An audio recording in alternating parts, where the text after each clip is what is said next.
uh, yeah, disappointed that we didn't play better, but nothing to hang our head uh, about. We've got a real good team, and Alabama's real good at home. They're really good, and senior day sold out building. They played with unbelievable emotion, and we got the version of Alabama that beat Gonzaga and beat Houston, and we they're known for their 3-point shooting, um, and but they actually are 12th in the league in percentage at 29%, and they just they basically had a game where the ball went in the basket for them, and we battled in the second half, but we dug too big a hole to start the game. But with that, excited for senior day, excited for an incredible group of guys that have come in here, and whether it's Jermaine and Keyshawn, and that have been with us for 4 years, and that stayed, and they have fought their tails off to continue to build our program. And it's easy to judge them on last year. That's a lazy person's observation. How about judging them on the year before, where we won 18 and we're right there to go to the NCAA tournament, and then judging them on what they've done this year to stick together and put us in a place where we got a chance to finish 500 or better in league play again. So it's and then you add all the transfers, the James Reeses and AJ Wilson, obviously my son. They're all, a couple of those guys have exhausted eligibility. A couple of them still have eligibility, but we figured we honor them this year, just in case they choose to get degrees and pursue careers after being in college for 4 years. So it's excited for that night, and excited for another opportunity to play with our guys. Sorry for the long statement. Michael? Morning, Frank. Yeah, I was going to actually ask you about senior day. So just to clarify, I guess, is the plan to honor all those guys, for all those guys to walk, whether, they're coming back or not? And, as far as the guys who have exhausted eligibility, James Reese, AJ Wilson, just, if you could reflect on those guys a little bit and what they've brought, in their final years playing college ball. Yeah, Stevenson, Jermaine, Keyshawn, and my son, I think I listed them all. They still have eligibility if they choose to stay in college. We haven't spoken about next year right now. We're worried about beating Missouri and figuring out a way to finish this year the right way. But it's the right thing to do. I've always felt guys that have been here for whether they've been here like Jermaine and Keyshawn, or Eric and Brandon been in college for 4 years. They're in line to get degrees, and you got to honor them. You got to celebrate them, because they get their degrees and they decide to pursue life, through playing or whatever it may be. They never get celebrated as senior day. So it's the right thing to do, and then they choose to come back to school. We'll have those discussions when the season ends, and then the guys that have exhausted eligibility and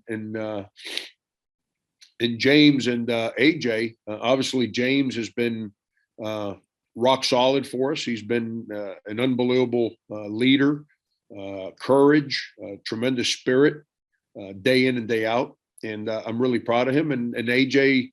I'm kind of, I've got mixed emotions because he's a really good dude, and I wish that this year had panned out better for him as far as where the way it's gone from beginning to where we're at right now. But we still got a couple games to play, and hopefully some more after that. And I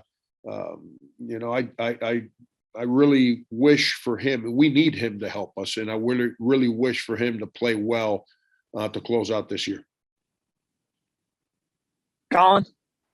I'm kind of sticking with it a little bit, but what have Jermaine, Keyshawn, and Eric, the guys who haven't exhausted eligibility that get rewarded tomorrow night. What have they meant to this year and just kind of getting this program back after what was just a really tough 2020, 2021? They've been great, man. Colin, I've expressed this, before earlier this year, and last year was a very difficult year. And Keyshawn and Jermaine could have packed their bags and gone elsewhere. That's what the rules allow them to do. And instead, they said, "No, you're our guy, and we love that uniform, and we're going to play, and we're going to make this right." And that's what they've done. And Eric Stevenson, after a great 2-year run at Wichita State, things kind of got crazy over there. And it's not my place to be commenting on why he left Wichita State, but he did. And he ended up at Washington so he can be closer to home. And that didn't work out real well. They had a year very similar to ours. And for him to get up and come across the country and come here and have a bunch of new teammates and lay it on the line the way he has, to give us all courage to go play and believe that we can win, says a lot about those guys. And my son Brandon included. His team last year had a year just like ours. Upstate and us got just wrecked with COVID last year, and it ruined the team spirit, and it was just a difficult year for both programs. And he's brought a great spirit and a toughness that we needed. So I'm really proud of those guys, because I know they helped me heal, and they've given us the fight to go out there and win games, which is what we had built our program on before last year. Matt Dowell. Sticking with the veteran theme, Coach, what has been their message to the younger guys as you guys enter crunch time in the season? Yeah, it's we need more from them. They've all earned their place on this team as far as responsibility. They've every one of them has helped us win games. Jacoby Wright's helped us win games. Devin Carter's helped us win games. Taquan Woodley's helped us win games. Chico Carter's helped us win games. We need more from them. It's I know we live in a society, and we've made these kids think that life is really simple and that we get everything we want really fast. But in reality, that's not the way life works, and it takes time. And the only people that get things really fast are the people who win the lotto, and those people are few and far between. And everyone else has to work and earn their way through it, and figure out a way to sustain success to be able to be rewarded with whatever it is that makes you happy in life. And but those guys have been great, man, and we need them to keep pushing. Josh Gray got in a game the other day. We need him to now that he's back to feeling halfway decent, even though he's got a cast in his hand, he's comfortable and practicing better. We need all those guys to help us. Every one of those guys has to put both feet in the ground and be strong and help us get to the finish line here. Mike Uva. Frank, I know in the past this season you've mentioned, going up against some of these teams that are very good defensively, but having the chance to go back and watch the film specifically of this last game against Alabama, was there anything specific, having an opportunity to talk with some of the players? Was it just trying to maybe do too much at times? Was it just maybe just poor execution? I mean, what were some of the things that especially in the first half, before they were able to get things going a little bit in that second half when you guys made that comeback? We were just sloppy with the ball. Alabama dug into us and guarded us, and we struggled to run our half court offense consistently. But the one thing we didn't do is we just turned the ball over. And the one thing you can't do against Alabama is turn it over. They play too many guards, and especially at home, and the emotion that building had going in. That place was packed, and they knew what they were playing for. We knew what we were playing for. We were playing for sole possession of fifth place, and their fans had their back, just like our fans had our back against Mississippi State, the couple days before. And it just kind of got away from us, and turnovers was the biggest problem. We had some balls that we had to catch that we fumbled. We had plays that we had to make, we didn't make, and that's the journey of sports, man. sometimes you make plays and sometimes you put yourself in a place to make plays. And unfortunately, it doesn't work out. And for us, in that first half, it just didn't work out. Colin? Just what have you seen from Missouri and what they're able to do against a team, and how big of a challenge is it going to be Tuesday night? Yeah, as you study them, a typical Conzo team, very good defensively. If you solely kind of Google Missouri basketball and find their record, you're going to sit there and say, "Oh, they're not very good." Well, they play in a really good basketball league, and they play some really, really good teams. And if you actually pay attention to how they play rather than just judge them based on whatever piece of paper says, you realize that they fight you tooth and nail. They've played the top teams in our league to the buzzer.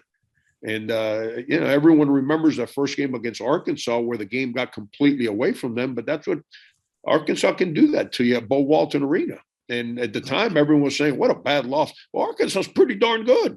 And at home, they're a problem. That arena, they have a tremendous home court advantage. And at home, they can get away from you. And we lived it in the second half. And obviously it happened in Missouri, but very good defensively. They've played different guys at the point. I think I don't want to speak for his team, but he's battled some of the things that we were battling earlier in the year from a point guard perspective.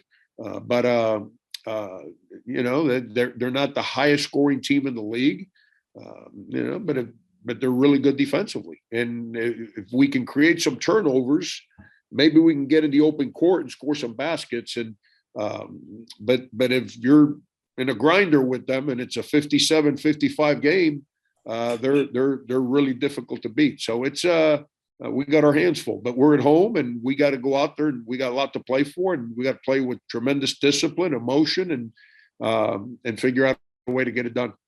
You mentioned Wildens after the Alabama game. Just what have conversations kind of been like with him over the course of the last couple of weeks, and what can you do as a coaching staff or him individually to kind of get him back going to where he was at the beginning of league play? Yeah, I'm out of, I don't know what else I can visit with him about. I know my staff spends a lot of time with him. I know I have. He's a great young man. He works his tail off. He's gotten himself into a funk, and he's averaging more fouls than rebounds and blocks per game over the last half dozen games, and that's not good. That's not good. It's I can deal with players that the ball's not going in the basket for him and things of that nature, but the fact that he's just doesn't. I mean, he's not even coming close to getting a rebound. And that's disappointing. And but with all that said, it's our job to figure out a way to continue to guide him and keep throwing him out there and encouraging him. And he's a young man of tremendous character. He's got to maybe making a couple shots in the second half against Alabama. Maybe picks up his spirit some, because we really need him to help us coming down the stretch here. Is it something where you might look to make a change in the starting lineup, or is it something where you just have to kind of keep throwing him out there and saying, best let go at it? Well, the easy thing to do is just change the lineup. That's the easy thing to do, but then I might wreck his confidence. I mean, it's I'll probably start AJ Wilson because it's senior day against Missouri. But moving away from senior day, I don't foresee me turning my back on Wildens. But he does have to play better.